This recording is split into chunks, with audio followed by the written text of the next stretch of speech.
Hello everybody, welcome back to the channel. My name is Jay Darkmoore, your favourite crime writer, and of course I'm joined again with the fantastic, incredible mental health nurse, expert in personality disorders, Miss Jane Riley. Jane, if you just want to say hello and introduce yourself please to our wonderful audience. Okay, hi everybody. My name's Jane Riley. I'm a mental health nurse with over 30 years experience, and the majority of my career has been spent working in the community and also managing a service in a secure hospital with women with personality disorder. All the views that I give today and all the, I guess, the ideas and things are purely based on my experience and the learning that I've managed to do during those 30 odd years of working in psychiatry. So I'm looking forward to Jay interrogating me and hope I've got some reasonable answers for everybody. I won't go as far as saying interrogating. You're a wealth of knowledge, and I love talking to you. And from the last few interviews, what we've done, people also seem to, like hearing your perspective on things. So today, in particular, I wanted to just pick your brains and talk to you about narcissism, but more importantly, female covert narcissism. Because I think when we talk about narcissistic people, we generally think of the grandiose "I'm better than you," masculine men kind of idea. So in regards to female narcissism compared to male narcissism, in your experience, how does that differentiate? Like, how do they manifest differently? Well, I guess really, in many ways, the easy answer is it doesn't, because a covert narcissist, male or female, the only difference to, can I say, your run-of-the-mill person with a diagnosis of narcissistic personality disorder, is that they are able to hide some of those traits. So whereas your full-blown narcissist will be out there, will be in front of everybody, and everybody will recognize the traits, and they'll start to make some kind of judgment about that person, thinking that they might have a narcissistic personality disorder. The covert narcissist, I don't know, are they cleverer, or do they just operate in a very different way? But a lot of their behavior is, in my view, is more refined, and it's a lot of it could be really linked to something like gaslighting. So that kind of, in a relationship, male or female, the covert narcissist is very, very skilled at making you, as the other part of that relationship, feel worthless, and not lovable, and responsible for all their woes, and responsible for their behavior. But they'll do that in a way that is well, it is covert. So psychologists, I think, would say, so we've got overt narcissistic behavior that we're all probably very familiar with, and the covert stuff is exactly that. It's kind of a lot more underhand, and can bring people to the edge of their sanity, really, because they're so good at making the other person feel that they are entirely responsible for. So for example, if in a relationship, and a covert narcissist, there was a disagreement, because of course narcissists don't like being disagreed with. They would then be saying, it's all about you, it's because you did this, it's because you came in at that particular time, and they will transfer all their bad behavior onto the other person, who then feels, yes, they'll go away, they'll ruminate, and they'll think, yeah, it was my fault, I said this, I did that, I shouldn't have done that. And then they'll ruminate again a bit later on and think, well, actually, no, was I wrong? And they'll doubt themselves and question themselves. Now, I'm not a great lover these days of Coronation Street, but I did watch the section where the Asian lady, whose name escapes me, the older lady, Yazim, was in a relationship with a guy who was gaslighting her. And you could have easily said that he was a covert narcissist, because he did exactly that. And when she eventually was driven to the edge of sanity, and I think she stabbed him in the neck with a bottle, she then started to think it was her fault, that she was guilty for that, and that she was the bad person, rather than all the terrible things that he'd done to her, all, you know, the ways that he had very covertly chipped away at her personality. And I know a friend of mine from a long time ago, when we were all in the forces, and we used to all go out together, husbands and wives together. And she used to say to me that her husband would sit there and say to her, "You need to shut up now. Nobody likes you. They're only talking to you because they like me. They don't even think you're funny. You've not even got a good story to tell." When they split up, and she got the courage to just get on a plane from Germany and come back to England to her parents, everyone stopped talking to him, because in actual fact it was her that they all liked and wanted to talk to. But if you've got somebody sitting almost on your shoulder telling you that day in and day out, you ultimately start to believe that. And so the covert narcissist won't do any of that kind of flamboyant, kind of arrogant arguing that we often see. They'll do it behind closed doors, maybe, or even like in that example I just gave you, kind of sat next to you in company, just chipping away at you. So I think, Jay, that's a long way around of saying, I think men and women can be covertly narcissistic. It's their MO, isn't it? It's how they decide to operate. But whatever we think about overt and covert narcissists, what we do know is that the end game is still the same. The end game is for the narcissist to come out on top, to be the one who is adored and admired, and all of those things. But the covert narcissist. So I'm just going off at probably a bit of a tangent. So you might see. I bet you've known people like this. So you've seen a couple who have been in a relationship for many, many years, and everybody thinks, "Oh my God, I love a relationship like that. They're so happy, and they do loads of things together, and all of that kind of stuff." Then they split up, and then you find that one or the other of them has been fighting to get out of that relationship, because the covert narcissist has been chipping away behind closed doors. Now, that could be a man or a woman, really, but the end result is that the person can, I mean, we talk about them as victims, really. So the victim can ultimately end up, being suffering from depression or anxiety, or in really extreme cases, PTSD, because of their experience with that person. So they could be sat at home watching telly, and one part of that relationship is going,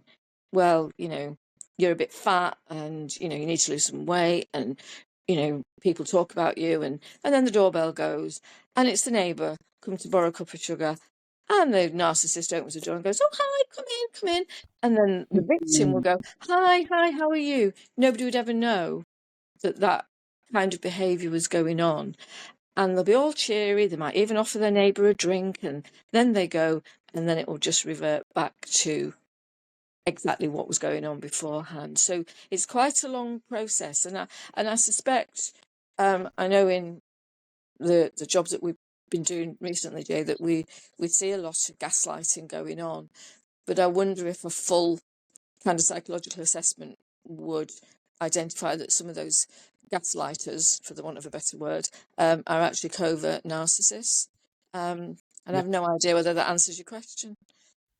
It answers the question, but it also brings up quite a lot of other questions as well. So just while you were talking, I was just jotting down little things what came to mind.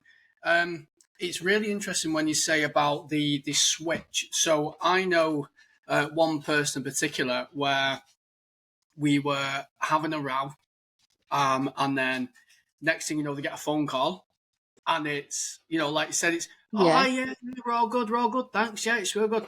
Phone goes down, yeah, blah blah blah blah blah. It's like, what? Like, just a complete switch. Yeah. Or how they can switch from perpetrator to victim very quickly. They're antagonizing, they're having a go at you, and then if you say something back, then they're the victim. Then you're apologizing to them. I've done a lot of research recently into Darvo, the deny, attack, reverse victim and offender. Yeah.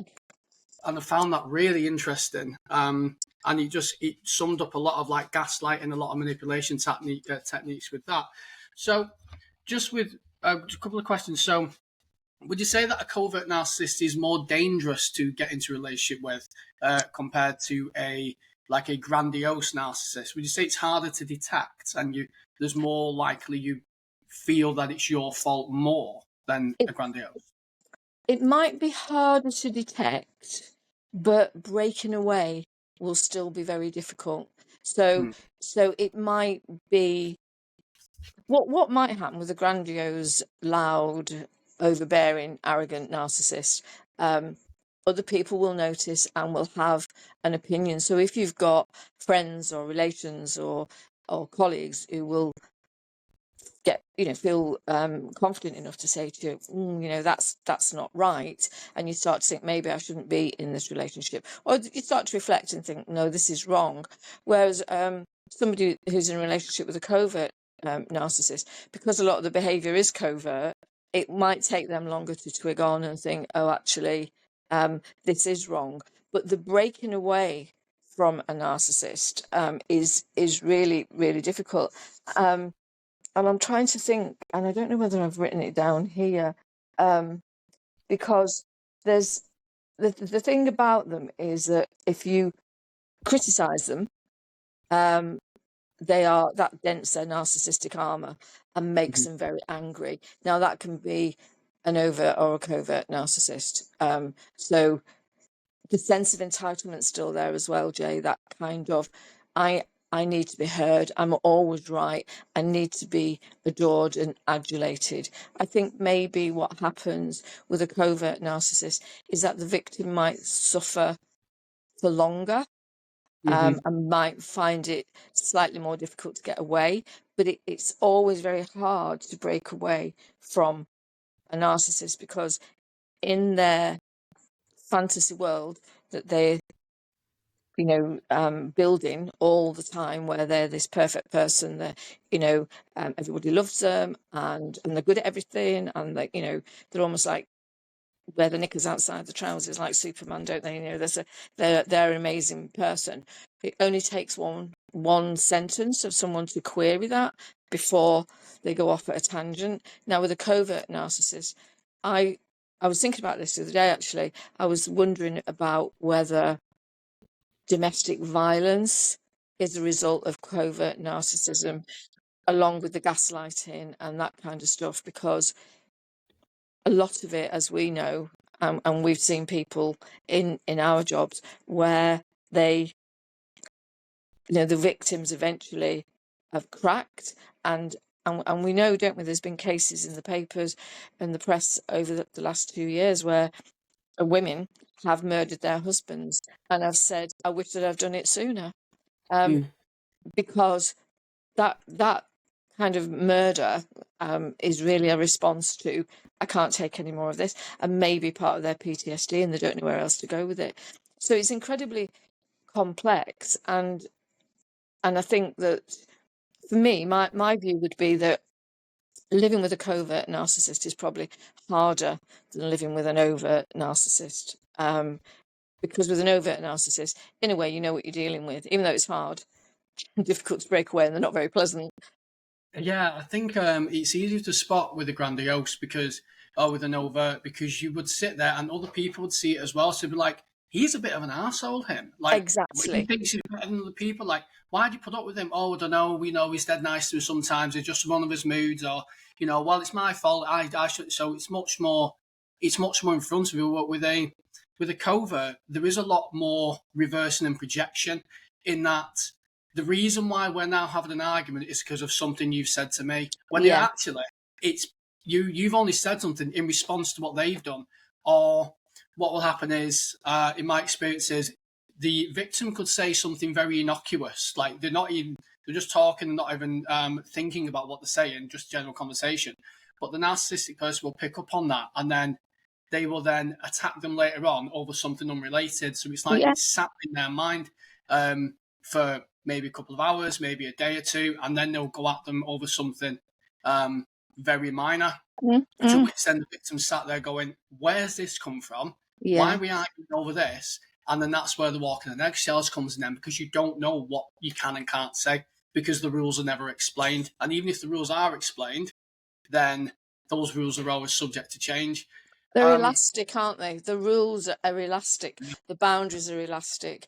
Yeah. And you know, a really good example would be a kind of to highlight what you just said. So it's really cold weather at the moment, isn't it? So you've got a couple, and the narcissist comes in and says, "Oh, it's a bit cold outside," and the victim says, "I know it's freezing. I've had the heating on since 3 o'clock this afternoon." And then that'll be that. Then while they're having the tea, or after they've had the tea, "No wonder we've got no money," says the narcissist, "because you've had the heating on all the time. How high have you had it on?" "Well, it's only on low." "Oh, it's only on low because you put it on low before I came in." And before you know where you are, World War III has taken place, and the victim now feels responsible for their possibly dodgy financial situation. How clever is that? When in Oh, fact, it's he or she is probably going out boozing and overspending, but they've found a perfect way of blaming the victim for not yeah, having any money. And I yeah. do need to mention to you, Jay, that there's 4 stages in the covert narcissist, and I've written myself a note to remind myself. So there's idealization, devaluation, discarding, and hoovering. So the Mm-hmm. idealization, which you see in borderline personality disorder also, is that narcissist will get you because you are wonderful. You're the best thing that ever happened to me. I love you so much. You're amazing. As a human being, I'm going to call them the victim. The victim will be, you know, because they're human, think, "Oh God, this is amazing. This is lovely." Then as time goes on and they show their true colours, usually, as we say, covertly, then the devaluation comes in where they say, "Actually, you know, you're a shit partner, you know, look at the state of the house, you're not even good at housework." All of those things, you know, "I bet you're rubbish at work, I bet nobody likes you at work." All of that stuff that starts to devalue that person. And then eventually, usually because the narcissist has found something else, they will Mm-hmm. discard that person, and they're left then completely like as if they're going to fall off the edge of the pier. Yeah, They might be yeah. anxious, they might be depressed. And then the hoovering comes up. And the hoovering is the narcissist coming back, you know, just to let you know they're there, and just to let you know what you've lost, and just to say, Is there any circumstance where the victim will reach it? So they have an argument, the narcissist goes, fuck you, and walks out. So they leave. The victim's sat there thinking, what have I done? It is my fault why this person's just walked out. And I really care about this person. So I want to try and fix things. Is there a point then where the victim will actually hoover themselves back into a relationship? They will call the narcissist back up, or they will go searching and go, look, I'm sorry for what I've done. Can we work things out? Can we sort things out? yeah, and that would be the normal format of that kind of relationship. When you covert narcissist gets to the discarding stage, they've usually got somebody else, but the hoovering bit at that stage for them is really to just reinforce how powerful they are, because Right. ultimately the victim will go, "Oh God, there's a chance for us to get back together," and they'll expose themselves, they'll leave themselves so vulnerably wide open emotionally and psychologically, and then the narcissist will go, "Nah, can't be asked," and off they go. So that hoovering is really, really damaging to the victim. And what we have to remember about the victims as well is possibly, if we look into their history, they've maybe had a series of bad relationships. They've maybe, you know, had a difficult childhood where there's been emotional neglect, and all they've wanted to be is loved. And then, so I'm going to say a man and a woman. It's not always this, you know, it could be a man and a man, a woman and a woman.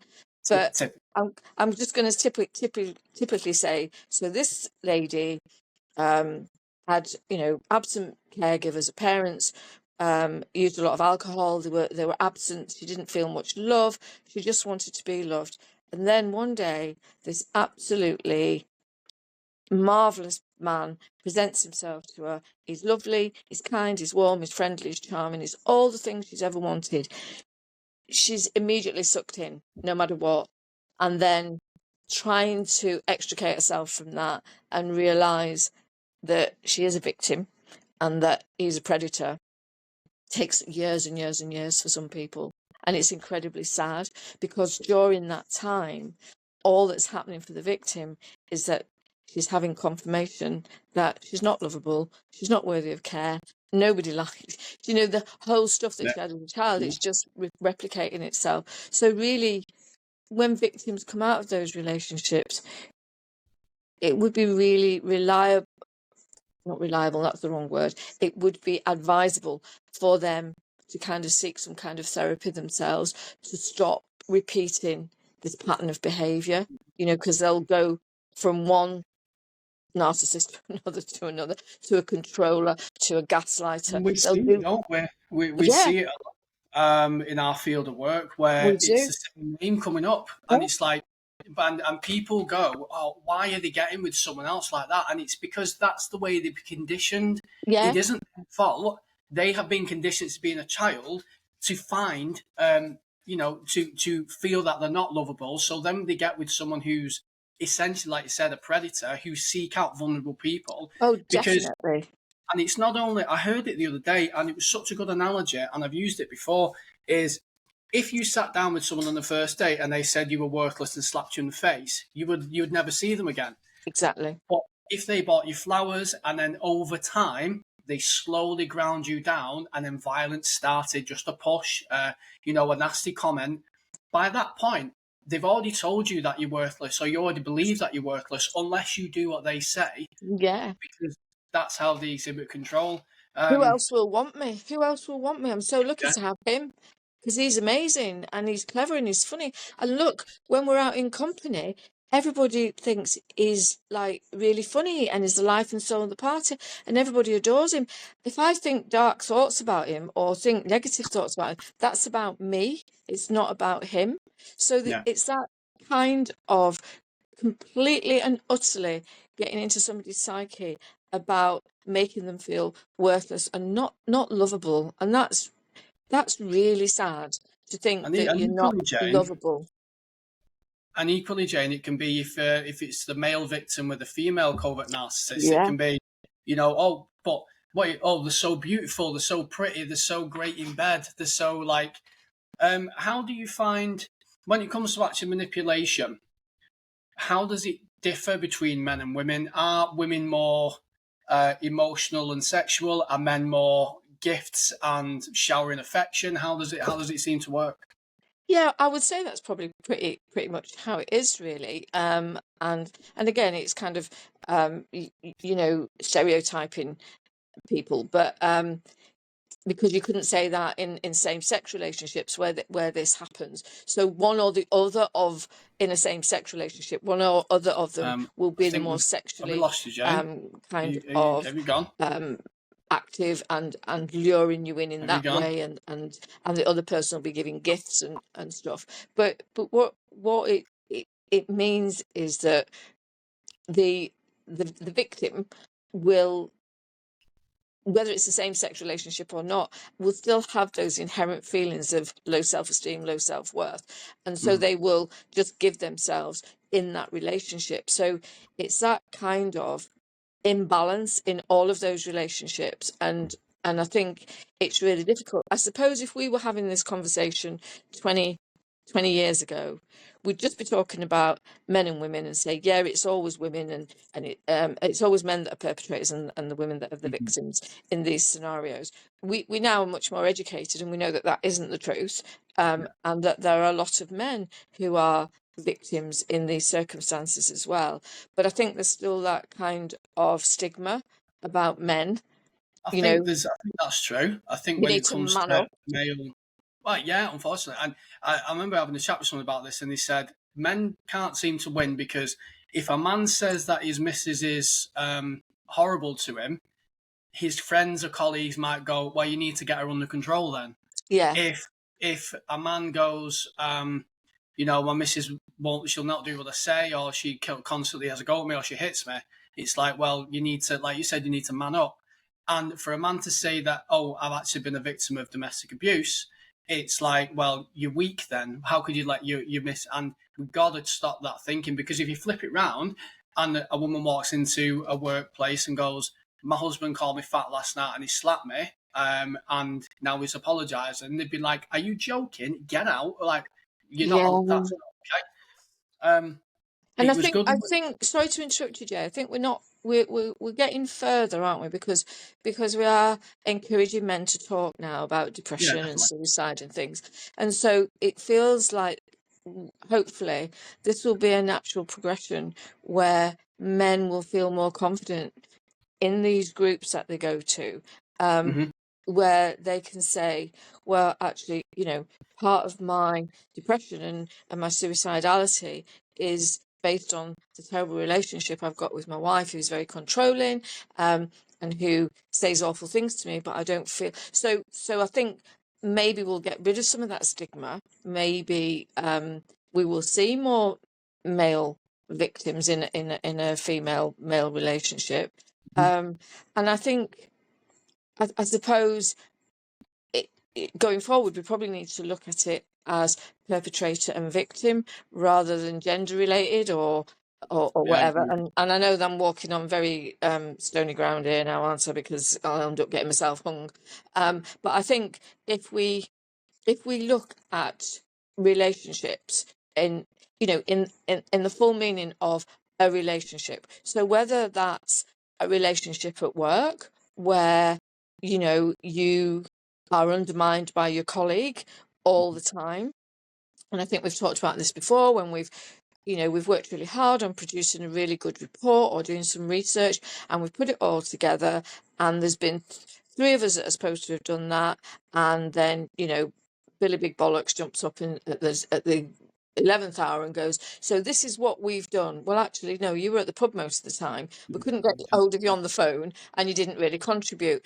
But that's what happens. So I think that we're getting to see now that it is relationships in the broadest sense of the word, rather than romantic relationships, marriages, or people living together, boyfriends, girlfriends, whatever. I think it's more now about people, and I think it should be, because every single one of us is probably able to behave in this way, but we've got controls, haven't we? But in terms of being a narcissist, a full-blown narcissist, no, I'm not. Am I confident? Yeah, I am. Could I be perceived as arrogant? Possibly sometimes by some people. Depends on who you ask. I think you love. Julo, that makes a real difference to me. But it's kind of like if we weren't in some way confident and self-assured and felt that we had something to give, we wouldn't be doing this. We wouldn't be doing the jobs that we do either. So there's a thing there, isn't there? I over the years I've done a lot of teaching in nursing. To stand up in front of a crowd of people takes a certain amount of confidence and self-belief, but then we don't push those boundaries, where then I would say, so any questions, but I'm super nurse, so I know everything, because I actually don't, because in my world every day's a school day, and I've you learn everything at work and in real life, and even just Jay, I live with my sister, and we're both nurses, and she's a general nurse, and when we're having our tea at night and we share different experiences and stuff, I learn so much from her, but she learns a lot from me about mental health, and I learn a lot about physical health. So that's what we do in the real world, and I think that as we do that, we are going to broaden our horizons about understanding what victims go through, because I think I was watching a police programme the other night, and this lady had been assaulted by her husband, but she didn't want to press charges. And the police officer said, this is the fourth time in as many weeks that we've been here.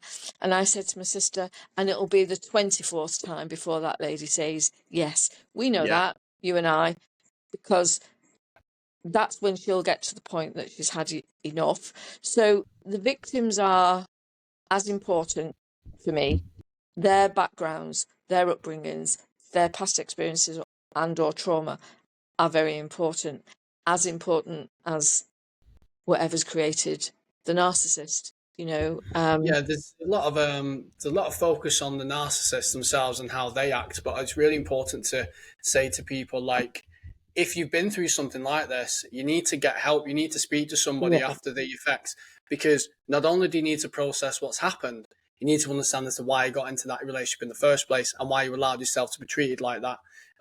Because then that's the best. I mean, yes, you can know the signs and symptoms and all the rest of it, but ultimately, you can know all the signs and be as educated as you want.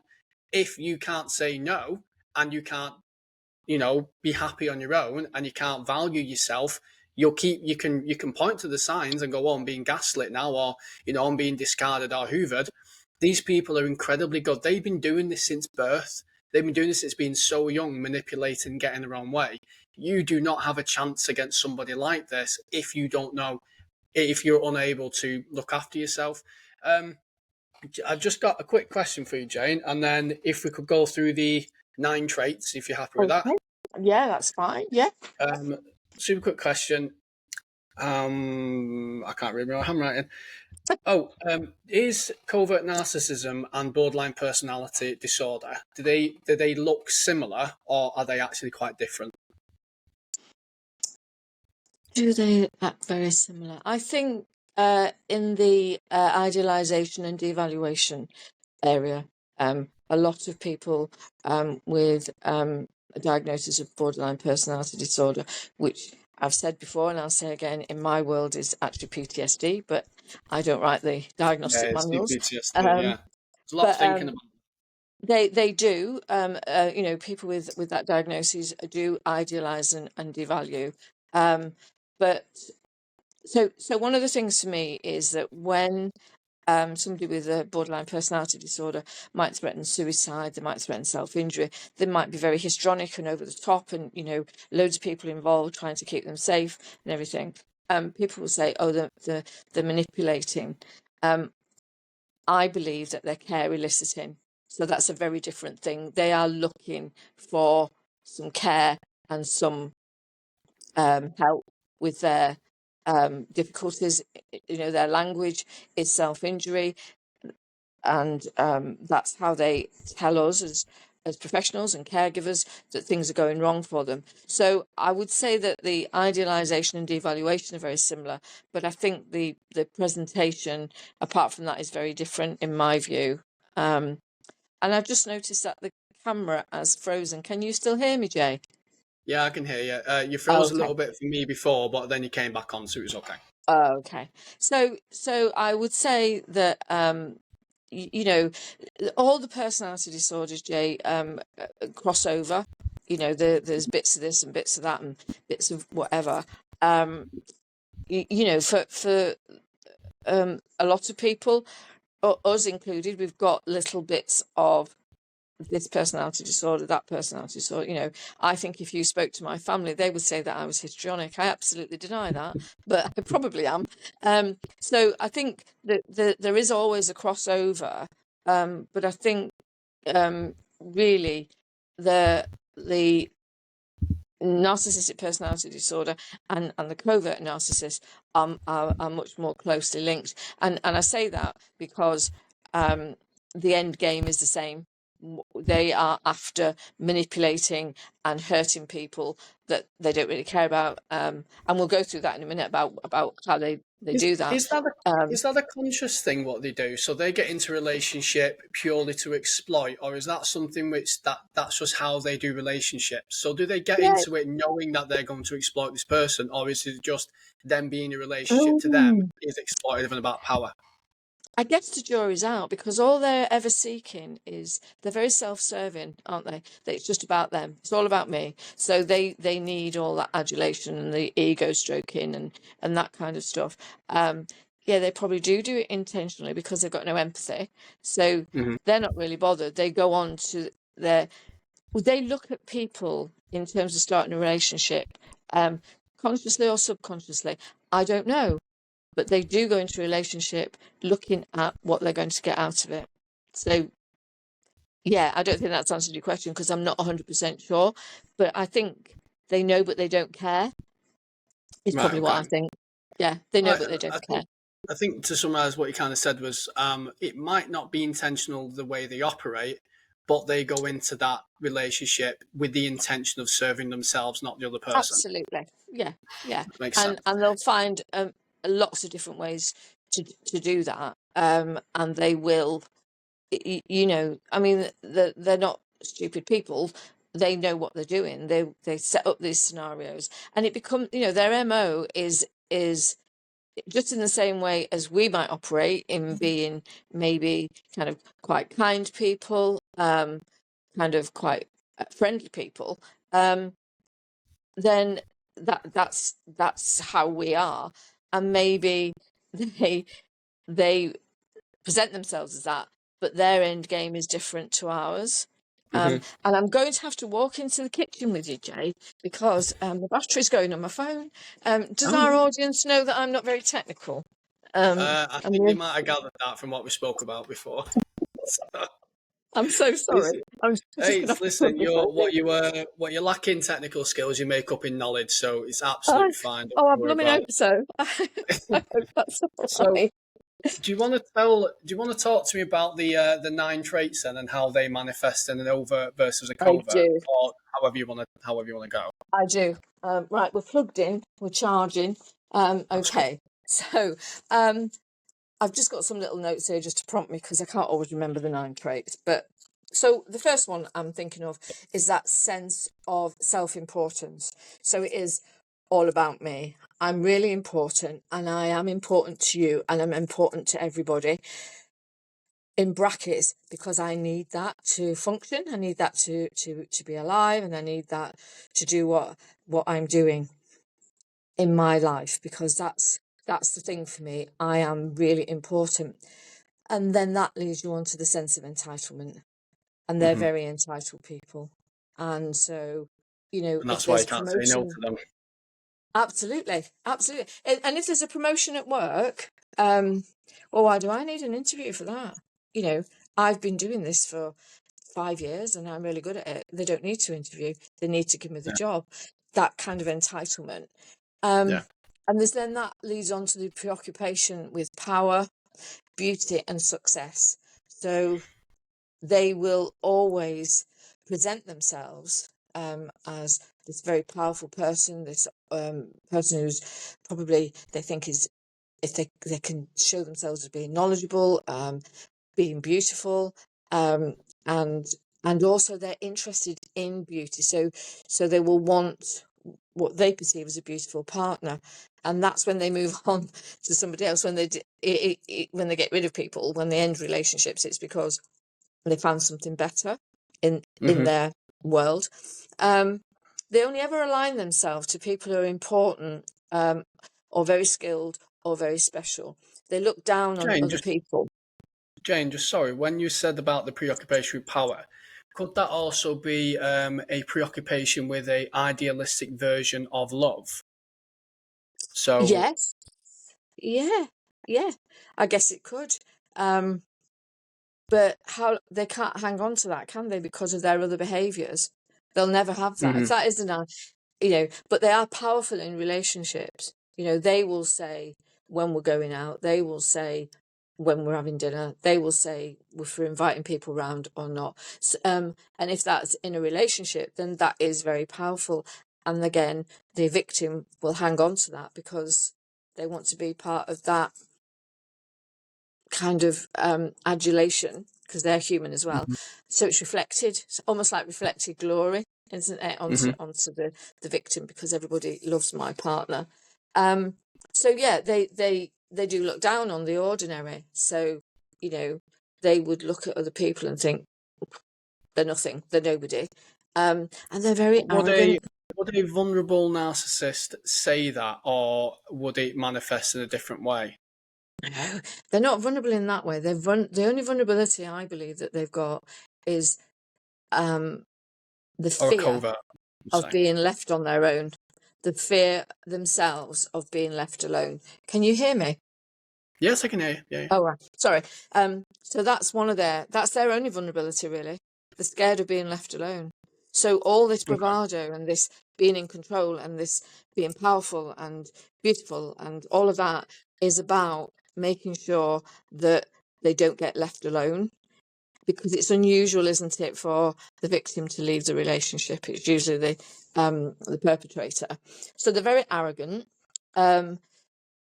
So this is a really good phrase, and I love it. They're interpersonally exploitative for their own gain. So that's what we've been talking about all the time, really, isn't it? Yeah, yeah. Whatever relationship they form, whether that relationship is with a taxi driver, whether it's a waitress in a restaurant, whether it's a bartender, whether it's a colleague at work, or whether it's a romantic relationship, it's always about for their own gain, and they absolutely need that.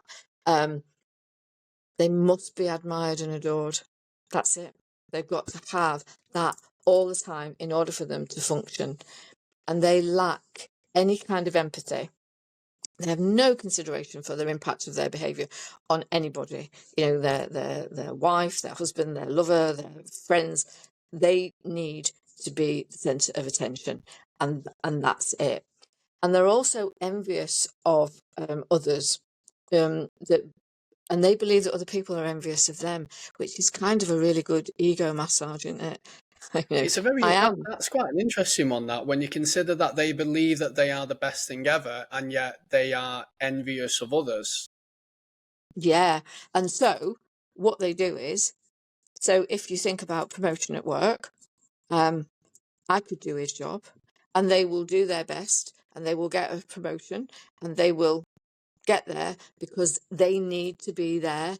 I want to be there. So it's almost like climbing the narcissistic ladder. I've got to get up there because that will make me feel better, because I am better than him. And if they didn't get that promotion, it would obviously be because the panel didn't know what they were doing. They didn't know what they were talking about. And clearly they've given the wrong person the promotion. Yeah. Does that make sense? It's that does make that's sense. the kind of envy, really. So in a nutshell, I'll just go through them point by point. Sense of self-importance, entitlement, preoccupation with power, beauty, success, aligning themselves to those who are important, skilled, or special. Arrogance, interpersonally exploitative, they must be admired and adored, lacking in empathy, and envious of others, or believe that others are envious of them. Their greatest weapon is the charm and seduction that they can demonstrate, and that familiarity very early on with the target, and they use that familiarity and that skill of familiarity to get the victim to very early on in the relationship expose themselves psychologically and emotionally, and to drop their guard. Then they know everything about them. They know everything about them, and they can use that against them. What hurts the most, as I said before, is that they hate being without the adoration. They hate being on their own. And one of the things that I was thinking about the other day is social media. What a gift to a narcissist. Oh God, yeah. Oh You yeah. can pretend to be anybody. So they have online chats where they continue to build these pretend worlds, these pretend personas of who they are. And there's almost an unlimited supply of admirers and people going, "Oh God, you're great," because we know that people We all know that one person who every few days is changing their profile picture and is putting up a new photo of themselves to get fresh people liking them, or they're always yeah, putting up a photo of them in, in like makeup or gym gear or something like that, and it's always, look at me, yeah, everyone say hello to me, give me attention. yeah, stroke my ego, and they build this complete world for social media, you know, and they're also doing it outside of that because they've probably got relationships outside of that they wouldn't tell you about on social media. So it's just this thing continually where they are now have got a platform to be whoever they want to be. And this might make you laugh, Jay. You might be surprised at this, but women of a certain age, like myself, get lots of friend requests on Facebook from people purporting to be particularly American officers in the American army, based in Germany, based in here, based in there, and I'm a surgeon and I'm this and I'm that, and you look really wonderful and very friendly, and I think, you know, would you send me a friend request? No, I will not, because I've researched that, and those people scam women out of loads of money, you know.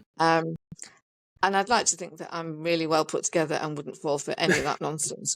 But I'm pretty certain some women do, because it's that thing again about their needs as the victim and these people as the perpetrators. And when we've looked into it, there's been a number of them found out internationally where they're just sitting in a room somewhere, anywhere in the world. It's not even their profile picture, because they're always very, very handsome men.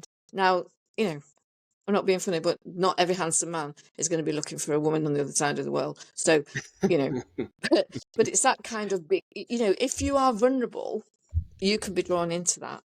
And it's absolutely. not nice. It's not good to do that to people. And I'm just going to tell you about the worst thing you can do to a narcissist is insult them. So if you criticize them, any criticism, you have dented their narcissistic armor.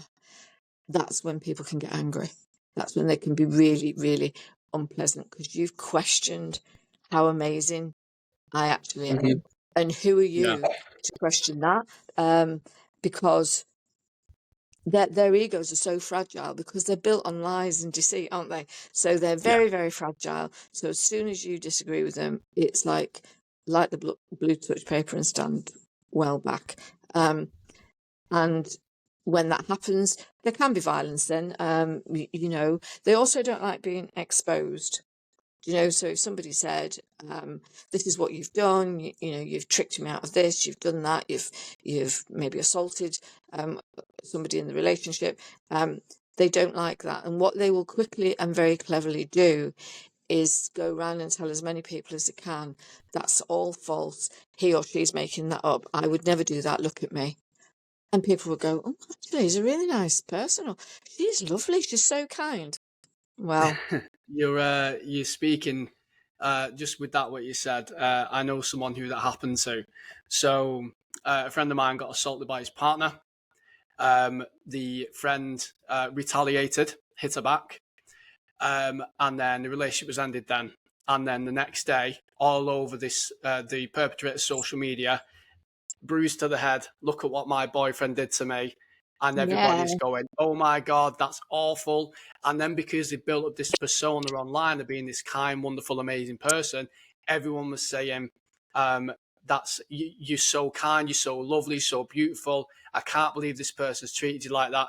Meanwhile, my friend has got a busted nose, a blackened eye, and he's the one who got all the flack. He's the one who got all the hate. Obviously, we knew what had happened because we'd spoken to him, we'd seen things, and he'd tell us things about this partner. But yeah, it was really interesting when he's finally kicked her out and gone, no, I've had enough. You've attacked me now. This is enough. She's then used that opportunity to go, okay, well, I need to now get everyone to attack him because I can't be the one who's in the blame. And in their head, they will believe that. Yeah. They'll believe that that's the truth, that I'm the innocent person in all of this, and that person is a really bad person. So what I'll do is I'll make sure that everybody knows that, and that's how they operate, really. And it's sad, isn't it, really? Because I just, you know, you feel for the victims who are completely devastated at times, and you know, wonder how they do move forward and how they do kind of rebuild what life by the end is. of that relationship, they've not only just got the way the relationship ended, they've also got that they did care about this person and now that's finished. So they have the actual breakup of the ending of the relationship themselves. But then you also have to deal with all of the projection which the narcissist put on them, saying that the reason why it's ended is actually your fault. It's you. And then you've got the confusion there. So they're not only trying to deal with the breakup, the circumstance of the breakup, they're trying to deal with the relationship as a whole and all the lies and poison which the perpetrators actually fed them. And then, go on. What are you saying? I'm sorry. And it's that's why I would always really say that if somebody's coming out of this kind of toxic relationship, because that's the only word that I feel you can use to describe Oh it. God, yeah. If you're coming out of this toxic relationship, you need to look for some kind of therapy to hmm to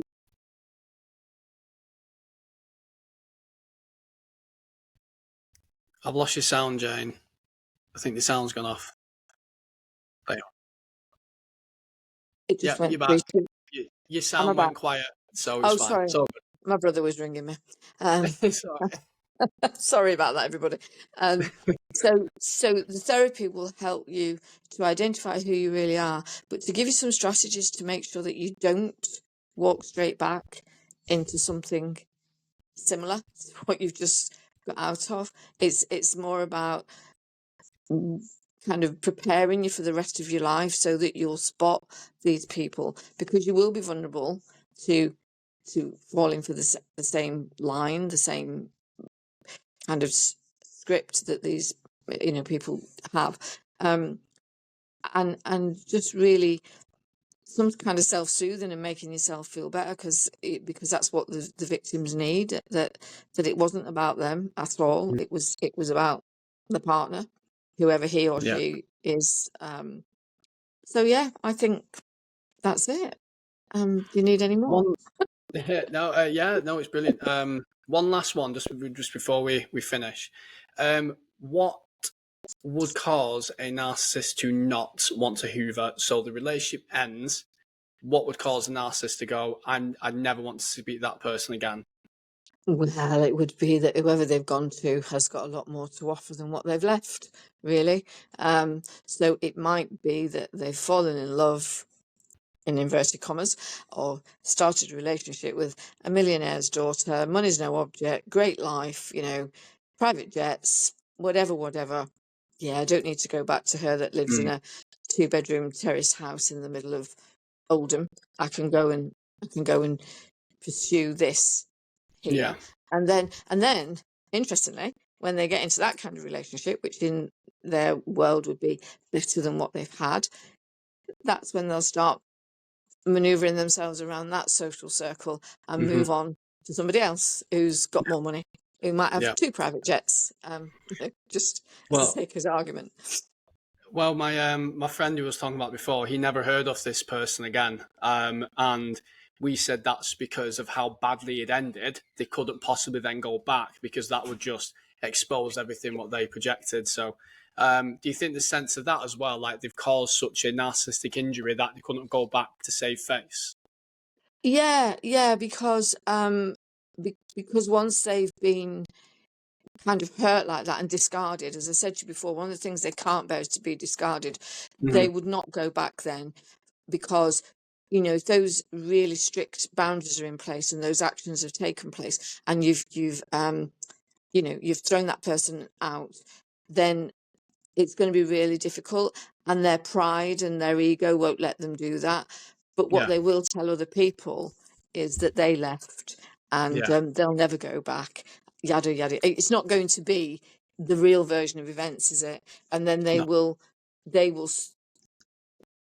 believe that themselves. That will make them feel better, and then they believe their own PR, don't they? They believe their hmm own PR. So no, I didn't get thrown out. I walked out, because he yeah, was yeah, absolutely terrible. So that's what would happen, to stop them from hoovering, because they think, yeah, their ego has been so damaged, that they wouldn't do that. So then they just change the context, don't they? And the narrative changes to suit them, because that's and what then it's they all just about. find someone else, and then someone else gets with someone thinking they met someone wonderful, and then they quickly realise, oh, actually, maybe everything they told me about their ex-partner wasn't actually true. And Um, that's Jane, we've chatted now for nearly an hour. I've loved oh, every minute of it. thank you. Any closing thoughts? Any closing notes? I, th- Anything you I want to share? think if, I think if anything, I would just reiterate that if anybody, Is he calling you again? It's all right. Go on. I think if anything, I would say that we need to encourage victims to go to therapy. We need to encourage them to rebuild their lives, to rebuild their own egos and their sense of self and their sense of they can move forward. Because, as I said before, they could end up with depression, anxiety, or in the extreme cases, PTSD, which they don't deserve. So I think in our roles, that's what we should be doing. We should be saying, this would be the good thing for you, to go and seek some therapy and some support, really. So yeah, that's my closing thought. I think that, and I think that's a brilliant way to end it, Jane. So yeah, you can research it, you can know all the signs all you like, but you've got to work on yourself, otherwise you're just going to fall Absolutely. grey and foul again. Yeah. Right, everybody, thank you very much for watching. I would love you to comment and to follow the channel. Comment below if you found this useful and anything that you would like me to ask Jane in a future interview, if she would be so kind as to agree to one of those. You Wonderful. Okay, everybody, thank you very much. It's been an absolute pleasure. See you later. See you later.